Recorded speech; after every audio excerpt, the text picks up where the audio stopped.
Thank you, Janet. I appreciate that. Welcome to Rhode Island. It's a gorgeous state. I think you'll agree. I hope you can spend as much time here as you can, because this is a beautiful, beautiful time of the year to be in Rhode Island. I spent yesterday afternoon boating on Narragansett Bay, and every time I do that, I'm reminded of just how gorgeous our bay is. And thanks to Janet's hard work and the hard work of Save the Bay and many organizations over time, we've made huge strides in cleaning the bay, and it's really a treasure, and we have to keep it going that way. Anyway, I feel very lucky to have Janet as our leader. She's an extraordinary leader. I was very happy to reappoint her to my cabinet. And really, a governor is only as good as the people that she puts around her. And so to the extent that we're getting things done, and I think we are, it's because I have the A team. And so I appreciate your effort. The reason I wanted to come here and take a second to address you is because what you do is vitally important.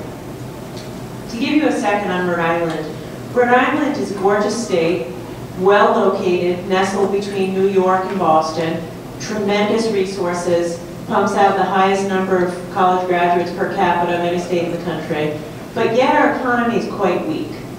And my charge as governor is to really spark an economic comeback of the state of Rhode Island. We once were a jewelry manufacturing capital. That was the economic ecosystem here, jewelry manufacturing. And then part of deindustrialization, most of those jobs went to Asia. Now our economy is still soft. I believe that there's a real opportunity at that intersection of the environment and the economy.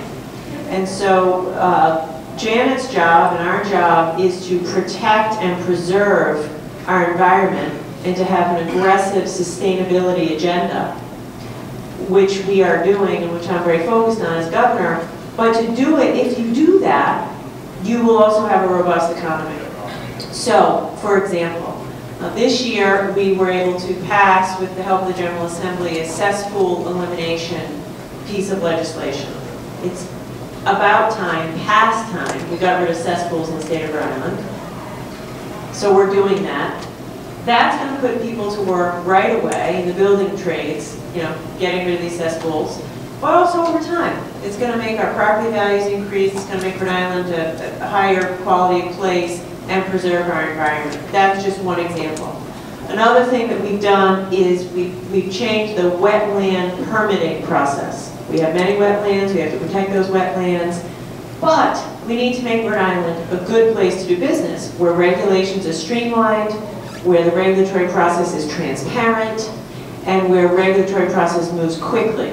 So we've done that. We've streamlined our wetlands permitting process in a way which protects the environment, increases the quality of life in Rhode Island, but it sends a strong signal to our developers, which is we're serious about business, and we're going to make sure we have an efficient, transparent regulatory process. Another initiative which Janet has led and which I'm very big on is a lean initiative. I don't know if you're familiar with lean manufacturing techniques.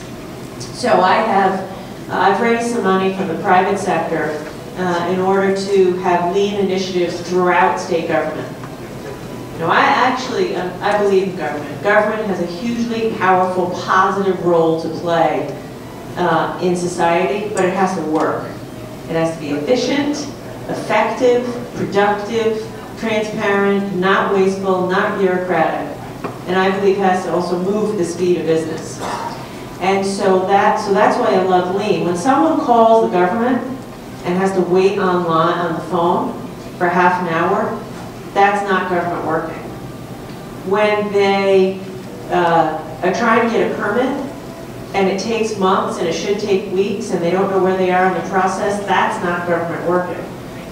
So we've put forth a lean initiative throughout state government, but it was actually began and led by Department of Environmental Management. And Janet's going to, I think you can talk about it later, some of the details, but here's what I'll tell you, and I encourage you all to do it. The results are amazing. And when you post your results, wait times were cut in half. Time for a permit, cut in half. It's very powerful. It's a powerful motivator for your own staff. It boosts morale. People feel good about what they're doing. But it's also a powerful signal to the business community. which is to say, yeah, you have to follow the rules. These environmental regulations are in place for a reason, and we're not going to cut corners, but it doesn't mean it's going to slow you down. And in the end, it's all going to be better. And then the last thing, as Janet mentioned, I put forth in my first budget this year funding for a infrastructure bank, which is a public-private partnership, some private capital, some public capital, designed to fund green infrastructure projects, energy efficiency efforts, energy efficiency retrofitting. I often say the only good news about climate change is that in adopting and becoming more resilient, we can put people to work. And I do, that's what we need to do. The unemployment rate in the building trades in Rhode Island, carpenters, plumbers, pipefitters, painters, about 20%. It's staggeringly high. And a lot of these guys have been out of work for a long time. So if we can make Rhode Island more energy efficient, more resilient, and put people to work at the same time and leverage public and private capital, then that's exactly what we want to do. So the takeaway is we are serious here in Rhode Island about getting people back to work. We're also serious about protecting our natural resources, and we don't see a conflict in that. And actually, in protecting our natural resources, we can put people back to work in the short term, and of course make Rhode Island an even more beautiful place to preserve for the long term. So it's wonderful to be here with you. And how long are you guys here? Some people Today? are the other week. Oh, great. We're going to Fort Adams tonight. Fort Adams is spectacular. It's going to be hot this week. I'm sorry about the humidity. But maybe they'll let you out and go to the beach. Can you arrange that? We have the best beaches, gorgeous beaches. I want you to go to the beach, I want you to go out on the bay, and I want you to spend money. Is that transport?